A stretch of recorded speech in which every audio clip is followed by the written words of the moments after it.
Quality और consistent performance के लिए सिर्फ सिल्वर पंप्स एंड मोटर्स, नाम याद रखना।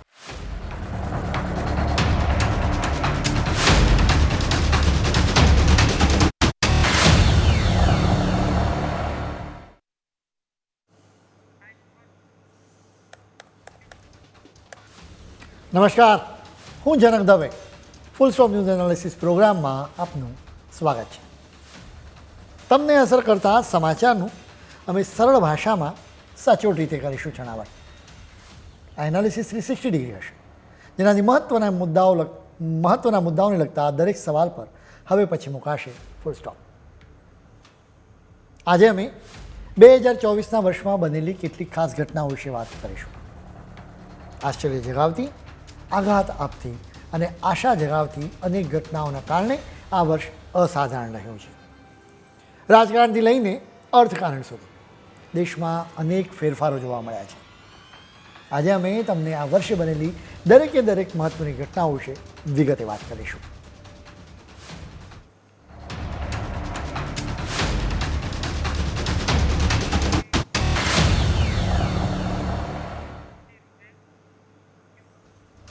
આ વર્ષે ભારતના રાજકીય નકશામાં ઘણા ફેરફારો આવ્યા છે. જનતાએ અનેક નેતાઓને ફગાવી દીધા છે, તો કેટલાક નેતાઓને વધાવી પણ દીધા છે. અહીંયા આવી કેટલીક ઘટનાઓ પર એક નજર કરીએ. આ વર્ષની શરૂઆતથી જ આખા દેશમાં પીએમ મોદીએ આપેલું અબ કી બાર 400 કે પારનું સ્લોગન ગુંજી ઉઠ્યું હતું. માત્ર સ્લોગનની વાત નહોતી, મોટાભાગના ઓપિનિયન પોલમાં પણ લગભગ એવું જ ચિત્ર રજૂ કરવામાં આવ્યું.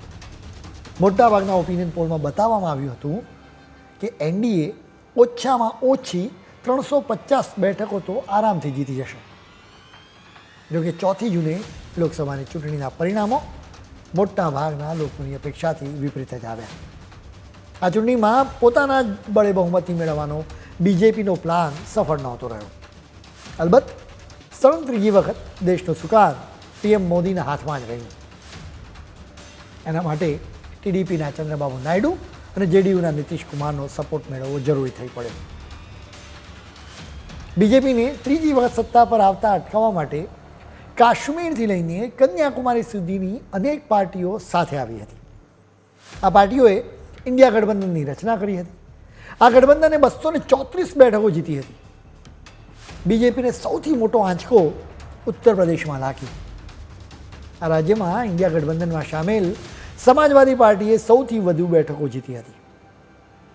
લોકસભા પછી હવે રાજ્યોની વિધાનસભાની ચૂંટણીની વાત કરીએ.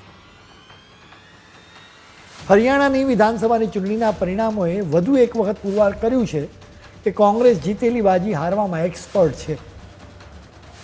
હરિયાણામાં રેકોર્ડ ત્રીજી વખત વિધાનસભાની ચૂંટણી જીતીને બીજેપીએ ઇતિહાસ રચ્યો છે. આ પાર્ટી 10 વર્ષ સુધી સત્તા પર હતી, એટલે સ્વાભાવિક રીતે સત્તા વિરોધી લહેર ખૂબ જ મજબૂત હોવાનો દાવો કરવામાં આવ્યો હતો. એટલે જ પરિણામથી બધાને ખૂબ જ આશ્ચર્ય થયું. બીજેપીની જીતની ક્રેડિટ ઘણા ખરા અંશે નાયબસિંહ સૈનીને આપવામાં આવી હતી. ચૂંટણીના માત્ર 6 મહિના પહેલાં જ મનોહરલાલ ખટ્ટરને હટાવીને સૈનીને મુખ્યમંત્રી બનાવવામાં આવ્યા હતા. ખટ્ટરના 9.5 વર્ષના શાસનની વિરુદ્ધ લોકોમાં નારાજગી હતી. આ નારાજગી દૂર કરવા માટે સૈનીએ જુદા જુદા સમુદાયોને ધ્યાનમાં રાખીને યોજનાઓ જાહેર કરી હતી. તેમણે પછાત વર્ગો, કર્મચારીઓ અને વેપારીઓનો ખાસ ખ્યાલ રાખ્યો. કામકાજના છેલ્લા સમય સુધી તેમણે નોકરીઓ માટે જાહેરાતો આપે રાખી હતી. હરિયાણાની જેમ મહારાષ્ટ્રમાં પણ બીજેપીની જીતની ઓછી શક્યતા લાગતી હતી. બીજેપી, અજીત પવારની એનસીપી અને એકનાથ શિંદેની શિવસેનાની મહાયુતિ સામે લોકોમાં ખૂબ જ નારાજગી હોવાની વાતો કરવામાં આવતી હતી. બીજી તરફ કોંગ્રેસ, શરદ પવારની એનસીપી અને ઉદ્ધવ ઠાકરેની શિવસેનાના કેમ્પમાં ખૂબ ઉત્સાહ હતો. જોકે આખરે બીજેપીના કેમ્પે આખી બાજી જ બદલી નાખી. મહારાષ્ટ્રમાં મહાયુતિને ભવ્ય જીત મળી. એટલું જ નહીં, દેવેન્દ્ર ફડણવીસ ફરી એકવાર મુખ્યમંત્રી પણ બન્યા. હરિયાણા અને મહારાષ્ટ્રની ચૂંટણીના પરિણામોથી ઇન્ડિયા કેમ્પમાં નિરાશા છવાઈ હતી. હવે બીજા રાજ્યોની વિધાનસભાની ચૂંટણીના પરિણામોની વાત કરીએ. આંધ્રપ્રદેશમાં યોજાયેલી વિધાનસભાની ચૂંટણીના પરિણામો પર પણ નજર કરવી રહી. અહીં ચંદ્રબાબુ નાયડુની ટીડીપીએ બીજેપી અને પવન કલ્યાણની જનસેનાની સાથે ગઠબંધન બનાવ્યું હતું. આ ગઠબંધનથી નાયડુને ફાયદો થયો, તેમની સત્તા વાપસી થઈ ગઈ. આ ગઠબંધનને 175 બેઠકો ધરાવતી વિધાનસભામાં 164 બેઠકો જીતી હતી. જગનમોહન રેડ્ડીની વાયએસઆર કોંગ્રેસનો કારમો પરાજય થયો. ટીડીપીએ લગભગ 94% સ્ટ્રાઇક રેટની સાથે 135 બેઠકો જીતી. નાયડુ કેન્દ્રમાં એનડીએ સરકારમાં પણ પાર્ટનર છે. ઓડિશાના લોકોએ પણ બીજેપીને ખુશ કરી હતી. આ રાજ્યમાં નવીન પટનાયકની બીજેડીને હરાવીને બીજેપીએ ઇતિહાસ રચ્યો, જેની સાથે 24 વર્ષથી આ રાજ્ય પર નવીન પટનાયકની લોખંડની પકડનો અંત આવ્યો. બીજેપીએ 147 સભ્યોની વિધાનસભામાં 78 બેઠકો જીતી હતી. બીજી તરફ બીજેડીએ 51 બેઠકો જીતી હતી. ઓડિશામાં અત્યાર સુધી કોંગ્રેસ અને બીજેડીનો જ દબદબો હતો, જોકે બીજેપીએ આ રાજ્યમાં પહેલી વખત સરકારની રચના કરી હતી. ઓડિશા પછી હવે વાત કરીશું જમ્મુ કાશ્મીરની. આ રાજ્યમાં પણ વિધાનસભાની ચૂંટણી યોજાઈ હતી. આ ચૂંટણીના મેદાનમાં કેટલાક કટ્ટરપંથીઓ પણ ઊભા રહ્યા હતા. કાશ્મીરના લોકોએ આખરે નેશનલ કોન્ફરન્સના અને કોંગ્રેસના ગઠબંધનની પસંદગી કરી. 90 બેઠકો ધરાવતી વિધાનસભામાં આ ગઠબંધને 49 બેઠકો પર જીત મેળવી હતી. બીજેપીએ પણ જમ્મુ કાશ્મીરમાં એનો અત્યાર સુધીનો સૌથી સારો દેખાવ કર્યો હતો. બીજેપીએ જમ્મુ ક્ષેત્રની 43માંથી 29 બેઠકો જીતી હતી. આ ચૂંટણીમાં મુખ્ય મુદ્દો જમ્મુ કાશ્મીરમાંથી કલમ 370ને નાબૂદ કરવાનો જ હતો. જમ્મુ કાશ્મીર સિવાય ઝારખંડમાં પણ ઇન્ડિયા ગઠબંધનને સફળતા મળી. ઇન્ડિયા ગઠબંધનમાં સામેલ ઝારખંડ મુક્તિ મોરચા અને કોંગ્રેસની સત્તા પર પકડ જળવાઈ રહી. આ ગઠબંધનને 81 બેઠકો ધરાવતી વિધાનસભામાં 56 બેઠકો જીતી હતી. આ રાજ્યના મુખ્યમંત્રી હેમંત સોરેનને મની લોન્ડરિંગના કેસમાં જેલમાં મોકલવામાં આવ્યા હતા. 5 મહિના સુધી જેલમાં રહ્યા બાદ તેઓ ચૂંટણી લડ્યા અને ઝારખંડના મુખ્યમંત્રી તરીકે વાપસી થઈ. આ ચૂંટણીમાં ભ્રષ્ટાચારના મુદ્દાની અસર જોવા નહોતી મળી. હેમંત સોરેનની જેમ આમ આદમી પાર્ટીના નેતા અરવિંદ કેજરીવાલે પણ જેલવાસ ભોગવવો પડ્યો, જેના કારણે તેમણે દિલ્હીના મુખ્યમંત્રી પદેથી રાજીનામું આપવું પડ્યું. લોકસભાની ચૂંટણી માટે 21 દિવસની મુક્તિને બાદ કરતાં તેઓ લગભગ 5 મહિના જેલમાં કેદ રહ્યા. ભ્રષ્ટાચારના કેસમાં જ તેઓ જેલમાં કેદ હતા. વિરોધાભાસ તો જુઓ, કેજરીવાલ ભ્રષ્ટાચાર વિરુદ્ધ ઝુંબેશ ચલાવીને દિલ્હીની ગાદી પર બેઠા હતા. આખરે તેમની સામે ભ્રષ્ટાચારના આરોપો મૂકવામાં આવ્યા. આવા આરોપોના કારણે તેમણે સીએમની ખુરશી પણ ગુમાવી, જેનો સીધો ફાયદો આતિશીને થયો. કેજરીવાલે દિલ્હીના મુખ્યમંત્રીની ગાદી પર આતિશીને બેસાડ્યા. જોકે કેજરીવાલે નવા વર્ષે દિલ્હીમાં યોજાનારી વિધાનસભાની ચૂંટણી માટે તૈયારીઓ શરૂ કરી દીધી છે. ચૂંટણીઓ અને રાજનેતાઓ બાદ હવે સંસદમાં રજૂ કરવામાં આવેલા એક ક્રાંતિકારી બિલની પણ વાત કરીશું. વક્ફ બોર્ડ દ્વારા કરવામાં આવતા અતિક્રમણને રોકવા માટે ભારત સરકારે સંસદમાં 2 બિલ્સ રજૂ કર્યા હતા. એક બિલમાં 1923ના મુસલમાન વક્ફ કાયદાને રદ કરવાની જોગવાઈ છે. બીજા બિલ દ્વારા વક્ફ કાયદા 1995માં મહત્ત્વના સુધારાની જોગવાઈ છે. સરકારનો ઈરાદો વક્ફ પ્રોપર્ટીઝનું સારું મેનેજમેન્ટ કરવાનો છે. જોકે આ બિલનો ભારે વિરોધ કરવામાં આવ્યો છે, જેના કારણે જ આ બિલને સંયુક્ત સંસદીય સમિતિને મોકલવામાં આવ્યું. આ સમિતિ અત્યારે વક્ફ સુધારા બિલની સમીક્ષા કરી રહી છે. હવે સૌથી સારી વાત એ છે કે આ સમિતિ અત્યારે જુદા જુદા રાજ્યોમાં જઈને પ્રતિનિધિઓની સાથે ચર્ચા કરી રહી છે. તમને કદાચ યાદ હશે કે આ સમિતિના સભ્યો આપણા ગુજરાતમાં પણ આવ્યા હતા. હવે કેન્દ્ર સરકારના બીજા એક ક્રાંતિકારી નિર્ણયની પણ વાત કરીશું. કેન્દ્રીય મંત્રીમંડળે એક દેશ એક ચૂંટણી બિલ પર મંજૂરીની મહોર મારી છે. આ પગલું માત્ર ચૂંટણીઓને સિમ્પલ નહીં બનાવે, પરંતુ લોકશાહીને એક નવી જ દિશા આપશે. જો આ વ્યવસ્થા લાગુ થશે તો તમે 5 વર્ષમાં એક જ દિવસે લોકસભા અને રાજ્યની વિધાનસભા માટે વોટ આપી શકશો. એટલું જ નહીં, એના 100 દિવસ પછી પંચાયત કે પાલિકાની ચૂંટણી માટે પણ વોટ આપી શકશો. વક્ફ સુધારા બિલની જેમ one nation one election bill પણ સંયુક્ત સંસદીય સમિતિને મોકલવામાં આવ્યું છે. હવે બીજા એક ઘટનાક્રમ પર નજર કરીએ. કોંગ્રેસના મહાસચિવ પ્રિયંકા ગાંધી વાડ્રાએ કેરળમાં વાયનાડ બેઠક પર યોજાયેલી મહાચૂંટણીમાં શાનદાર જીત મેળવી. રાહુલ ગાંધી વાયનાડ અને રાયબરેલી બંને બેઠકો પરથી ચૂંટણી લડ્યા હતા. તેમણે રાયબરેલી બેઠક જાળવી રાખી હતી અને વાયનાડની બેઠક ખાલી કરી હતી, જેના કારણે આ પેટા ચૂંટણી યોજવાની ફરજ પડી હતી. રાજકીય ઘટનાક્રમ જણાવ્યા બાદ અમે તમને દેશમાં બનેલી કેટલીક ખાસ ઘટનાઓ વિશે પણ વિગતે વાત કરીશું, પરંતુ અત્યારે સમય છે એક બ્રેક.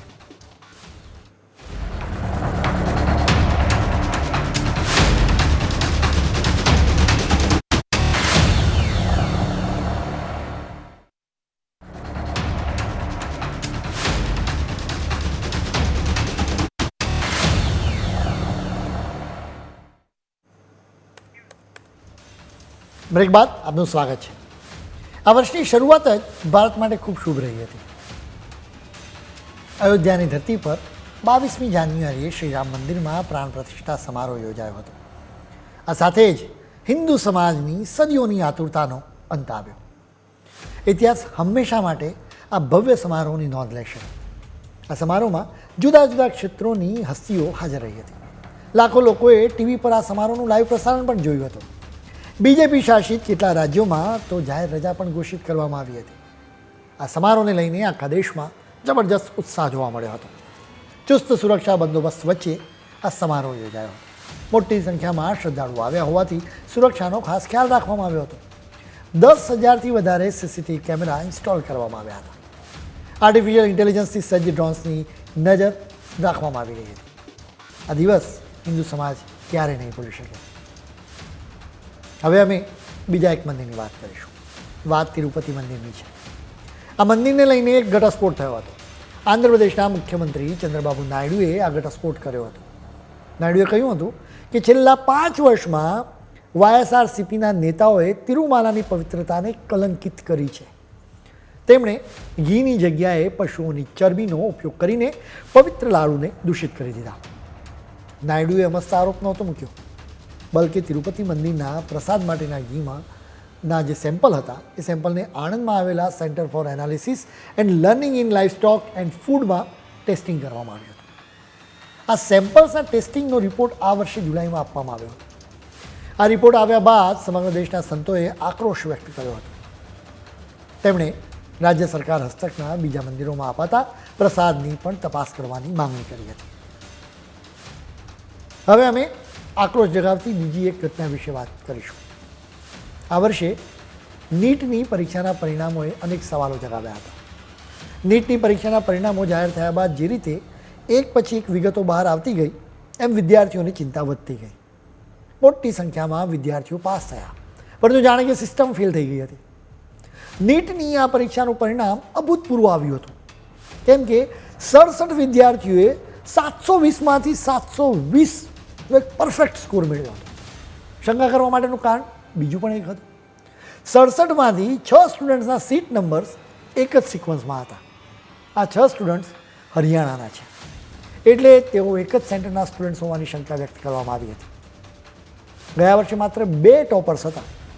એના પહેલાંના વર્ષોની વાત કરીએ તો 2019 અને 2020માં એક વિદ્યાર્થી, જ્યારે 2021માં 3, જ્યારે 22માં એક વિદ્યાર્થી ટોપર હતો.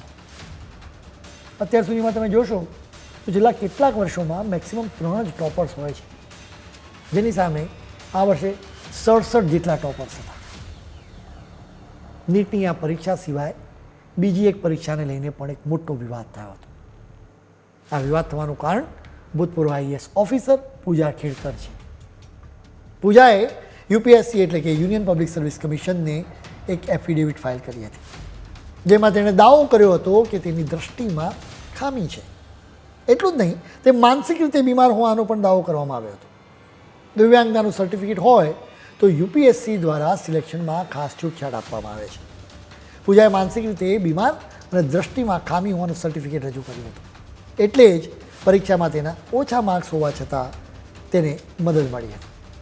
આ આખી પ્રક્રિયામાં ગડબડ થઈ હોવાનો આરોપ મૂકવામાં આવ્યો હતો. તપાસના અંતે 7મી સપ્ટેમ્બરે કેન્દ્ર સરકારે કેડકરની હકાલપટ્ટી કરી હતી. હવે મહિલાઓની સુરક્ષાની વાત કરીશું. આ વર્ષે વધુ એક વખત પુરવાર થયું છે કે મમતા દીદીના રાજમાં પશ્ચિમ બંગાળમાં મહિલાઓ અસુરક્ષિત છે. મમતા દીદીના મનમાં અપરાધીઓ પ્રત્યે મમતા રહેલી છે. આ વર્ષની શરૂઆતમાં જ બંગાળની ભૂમિ પરથી ચોંકાવનારી હકીકતો બહાર આવી હતી. સંદેશકારીની ઘટનાઓ વિશે જાણીને આખો દેશ સ્તબ્ધ થઈ ગયો હતો. અહીં બાંગ્લાદેશી ઘૂસણખોર શેખ શાહજહાં અને તેના ગુંડાઓએ અનેક મહિલાઓને ટાર્ગેટ કરી હતી. બીજેપીના નેતાઓ ફેક્ટ ફાઇન્ડિંગ ટીમ તેમજ મીડિયા કર્મીઓ સંદેશકારીની મુલાકાત લેવા લાગ્યા. એમ ધીરે ધીરે આખી હોરર સ્ટોરીઓ સામે આવવા લાગી હતી. જેમ કે ટીએમસીના ગુંડાઓએ એક મહિલાને માર માર્યો હતો, તેની ખોપડી ફાડી નાખી હતી. એટલો આતંક હતો કે કોઈ પણ ડૉક્ટર આ મહિલાની સારવાર કરવા તૈયાર જ નહોતો થયો. આ માફિયાઓ દારૂ વેચે છે, પણ આ મહિલાના પતિ પર દારૂ વેચવાનો ખોટો આરોપ મૂકવામાં આવ્યો હતો. આ કંઈ અપવાદરૂપ ઘટના નથી.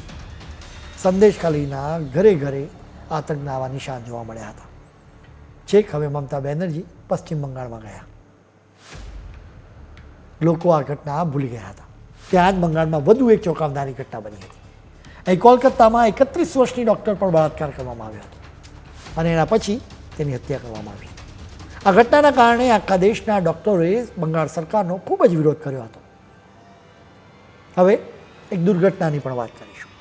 ઉત્તર પ્રદેશના હાથરસની ઘટના કદાચ તમારે ધ્યાનમાં આવી હશે. હાથરસમાં ભોલે બાબા ઉર્ફે નારાયણ સાકાર હરિનો સત્સંગ થયો હતો, જ્યાં ભાગદોડ મચી જતા બાળકો અને મહિલાઓ સહિત 121 લોકોના મોત નીપજ્યા હતા. આ ઘટનાની તપાસ માટે એક કમિટી પણ નીમવામાં આવી હતી. આ કેસમાં 11 વ્યક્તિઓની ધરપકડ પણ કરવામાં આવી હતી. આ વર્ષે ઓલિમ્પિક્સ દરમિયાન ભારતને આંચકો લાગ્યો હતો. ભારતીય રેસલર વિનેશ ફોગાટ ફાઇનલમાં ભાગ લેવાથી ડિસ્ક્વોલિફાઈડ થઈ. ચોક્કસ માપદંડ કરતાં તેનું વજન માત્ર 100 ગ્રામ વધારે હતું. સિલ્વર મેડલની તો ગેરંટી હતી જ, જોકે ડિસ્ક્વોલિફાય થવાના કારણે તેને એક પણ મેડલ નહોતો મળ્યો. હવે રમતગમતની દુનિયામાંથી મળેલા એક ગુડ ન્યૂઝની પણ વાત કરીશું. ભારતીય ટીનેજર ગુકેશ ડોમારાજુ સૌથી નાની ઉંમરનો વર્લ્ડ ચેસ ચેમ્પિયન બન્યો હતો. તેણે ચીનના ડિંગ લીરેનને હરાવ્યો હતો. ગુકેશ ઘણા સમયથી ચેસની દુનિયામાં સુપરસ્ટાર છે. માત્ર 12 વર્ષની ઉંમરે તે ચેસનો ગ્રાન્ડ માસ્ટર બન્યો હતો. તેની સિદ્ધિને પીએમ મોદીએ પણ બિરદાવી હતી. એટલું જ નહીં, તેઓ હાલમાં જ ગુકેશને પણ મળ્યા હતા. હવે અમે તમને જણાવીશું કે આ વર્ષે ભારતની આર્થિક સ્થિતિ કેવી રહી. પરંતુ અત્યારે સમય છે વધુ એક બ્રેકનો.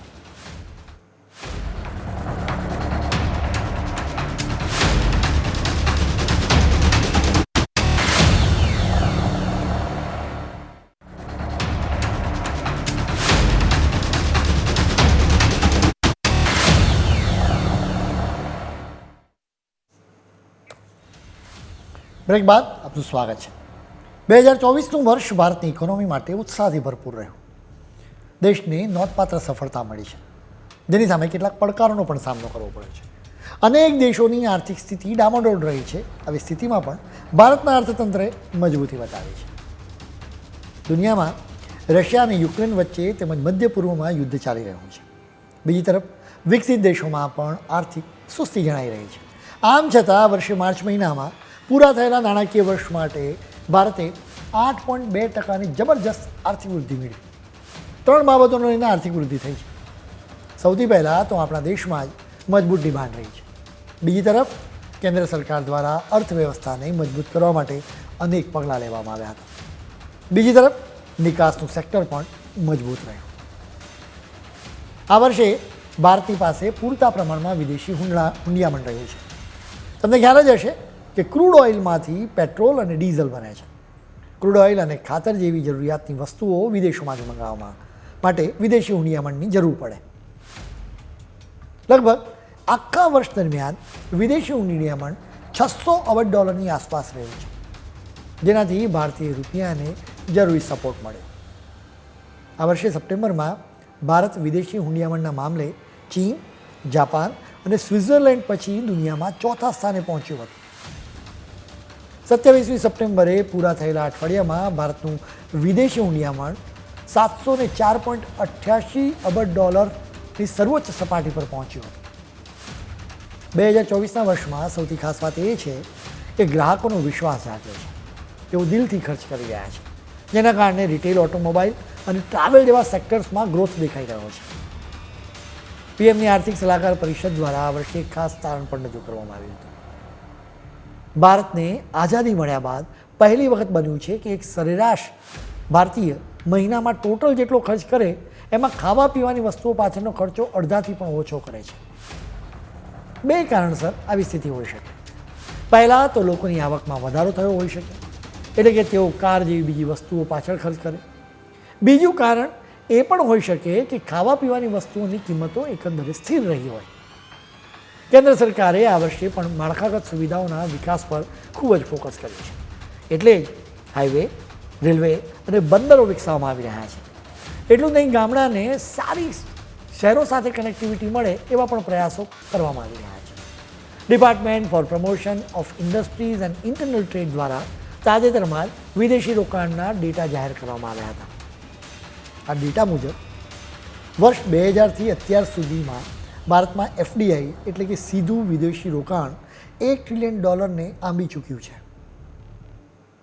મેન્યુફેક્ચરિંગ, IT, ફાઇનાન્શિયલ સર્વિસીસ અને ટેલિકોમ્યુનિકેશન જેવા ક્ષેત્રમાં ભરપૂર રોકાણ ઠલવાયું છે. નાણાકીય વર્ષ 2024-25ના પહેલા 6 મહિનામાં સીધું વિદેશી રોકાણ 26% વધીને $42.1 અબજ થયું છે. આ વર્ષે મહિનાનું GST કલેક્શન લગભગ 1.7 લાખ કરોડ રૂપિયાને પાર કરી ચૂક્યું છે. 2024ના વર્ષે ભારતીયોની ખૂબ પરીક્ષા લેવામાં આવી હતી. રિપોર્ટ કાર્ડ જોતા જણાય કે ભારતીયોએ પોતાની મક્કમતા બતાવી છે. આપણે મુશ્કેલીઓનો મજબૂતાઈથી સામનો કર્યો છે. આપણે મજબૂત બનીને ઉભર્યા પણ છીએ. આશા રાખીએ કે નવા વર્ષે પણ ભારતની આર્થિક સ્થિતિ આ રીતે જ વધુ મજબૂત થાય. ખેર, આજના ફૂલ સ્ટોપમાં જ આટલું જ. નવા મુદ્દાઓ સાથે કાલે ફરી મળીશું. ત્યાં સુધી મને રજા આપશો. નમસ્કાર.